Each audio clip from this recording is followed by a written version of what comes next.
देश भी देश है। और अगर आज कश्मीर को भी सरदार वल्लभ भाई पटेल ने I'm not leaving you. I'm not leaving you, sir. Please don't waste my time. I'm not leaving you. Please don't waste my time. I'm not leaving you. और अगर आज कश्मीर को भी सरदार वल्लभ भाई पटेल ने अपने हाथों में लिया होगा तो 70 वर्षों से कश्मीर की आवाम जिस तबाही, जिस आतंकवाद का नाम देख रही है, वो परिस्थितियां कश्मीर में विकसित नहीं हुई होंगी। कश्मीर भारत का भिन्न अंग है। ये बात दोहराते दोहराते 70 साल बीत गए, पर कोई तो कारण है कि कश्मीर की आवाम आज भी देश की तमाम आवाम से जुड़ नहीं पाई है। और इसका कारण है अनुच्छेद 370, जिसने 2 झंडे, 2 निशान, 2 संविधान, दोहरी व्यवस्था नागरिकता के चलते कश्मीर को परोक्ष रूप से भारत से जुदा करके अलग थलग करके रखा हुआ है।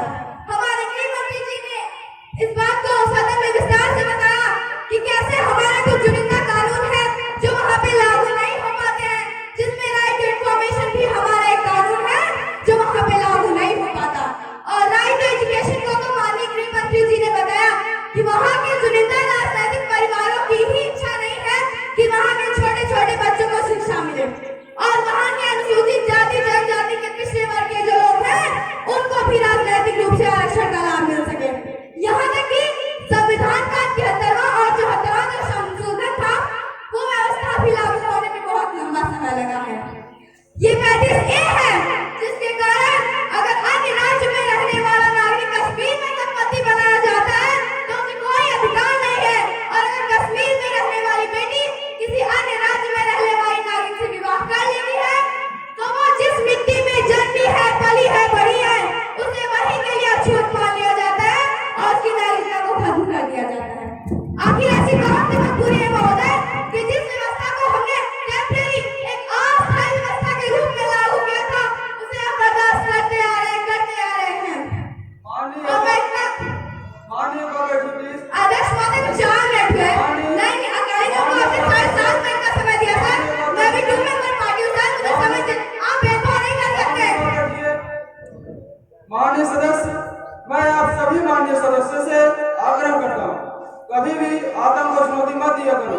जो मैंने फैसला कर लिया वो अंतिम फैसला है।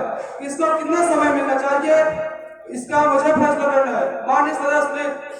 माफ कीजिएगा अध्यक्ष महोदय, मेरा ये कहने का मतलब नहीं है, मैं आतंकवाद को चुनौती नहीं दे रही। मैं सिर्फ इतना कहना चाहती हूँ कि आज जम्मू और कश्मीर की आवाम को खुशहाली के रास्ते पर ले जाने का जो निर्णय हमारी सरकार ने लिया है वो राष्ट्रहित में है, और राष्ट्रहित में जब हम कोई निर्णय करने जाते हैं तो हमें दृढ़ इच्छा शक्ति की आवश्यकता होती है।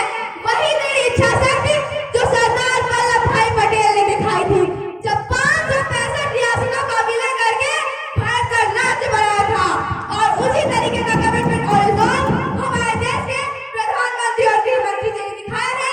इसके लिए मैं उनको बधाई देती हूँ और इतना कहना चाहती हूँ कि धारा 370 के कारण घाटी में लोकतंत्र का दमन हुआ, भ्रष्टाचार बढ़ा।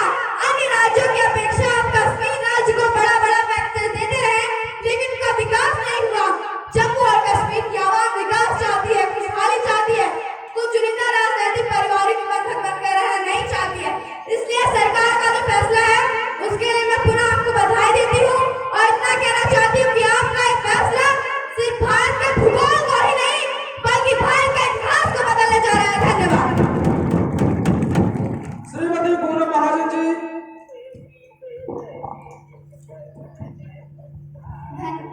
धन्यवाद अध्यक्ष महोदय। इस महत्वपूर्ण